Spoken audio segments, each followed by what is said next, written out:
Chinese immigration was during the mid-1800s, first to Hawaii, then to California, mostly in San Francisco. The Japanese first came to Hawaii and the U.S. starting in the 1880s.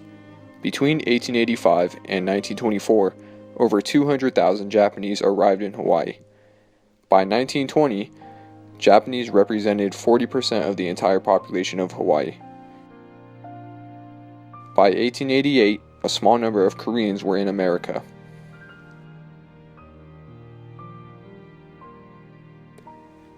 The first wave of Vietnamese immigrants happened post-1975 after the Vietnam War ended. The Vietnamese American population has grown significantly, with more than 50% residing in California and Texas. From 12,000 immigrants in the 1960s to 2.4 million Indian Americans in 2015, the number of Indian immigrants has grown dramatically in population and the work field. Employment-based permanent visas and temporary skilled worker programs contributed to their migration.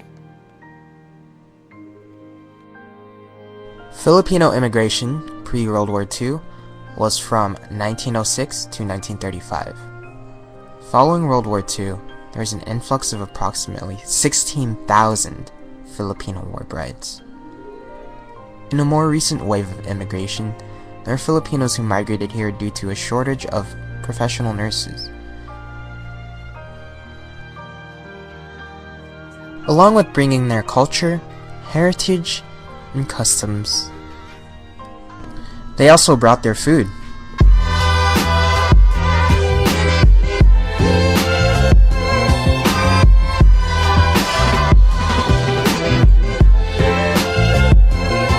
Living near Los Angeles, we're all familiar with the different types of cuisine that Asian culture has to offer. Things like banh mi, ramen, sushi, and in recent years, there has been a huge influx of restaurants promoting fusion food. Fusion foods became popular once it reached cities enriched with diverse demographics or Asian-dominated cities. They're mostly in cities that are named after an Asian country. For example, Chinatown, Koreatown, Little Tokyo, Thai Town, Little Saigon. Fusion foods are often geared towards young adults. They're often located near college campuses as well. Fun fact!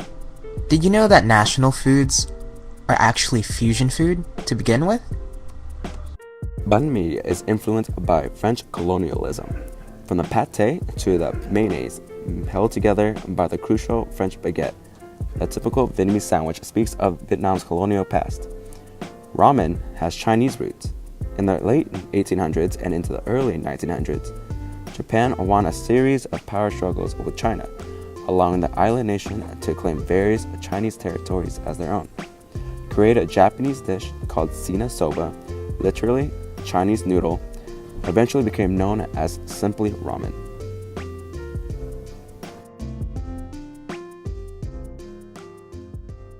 I'm actually born and raised in the United States, so you can bet I definitely adapted to the U.S. customs my whole life.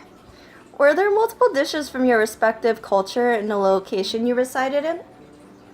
Yeah, there's a bunch of people who share the same cultural aspects in my location, but also most of the dishes that I've experienced come from my family's generations that were born and raised in places outside of the U.S.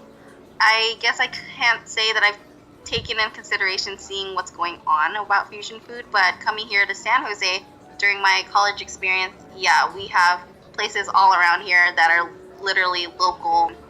How do you feel about fusion Americanized food? Fusion or Americanized food? I love the thought of fusion food. Since I'm more of a more open-minded person in general, I love like filling my palate with different tastes and spices. I feel fusion food not only brings out different stylizations of taste, but it also allows new creations where two respected cultures can mix. How do you feel about the direction Asian food is heading towards? Maybe it's just that I don't notice it, but I guess I feel neutral about where Asian food is headed. Just because, like, sure, restaurants can serve fusion food to the public, but family traditions will always keep the originals in place, in which, like, both will tend to strive on their own without the effect of each other. How would you compare these trendy foods to traditional foods? Trendy foods and traditional foods, I feel, don't really compare. I feel like they're their own individual dish that may or may not have the influence of each other. Do you think these foods benefit the exposure of Asian culture? I definitely view them as beneficial, not only to Asian culture, but especially U.S. culture as well. Regarding the U.S. is like one huge, large mixing pot of like cultures, and the better we get to know each other, even though it's through food, the better our social society is.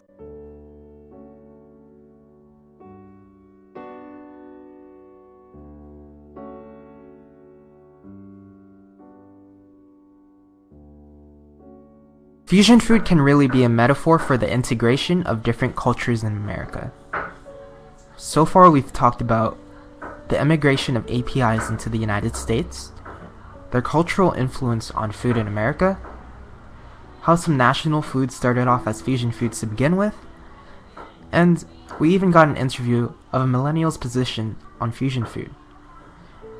The combination of cultural and fusion food can be seen as a salad bowl, a cultural mosaic.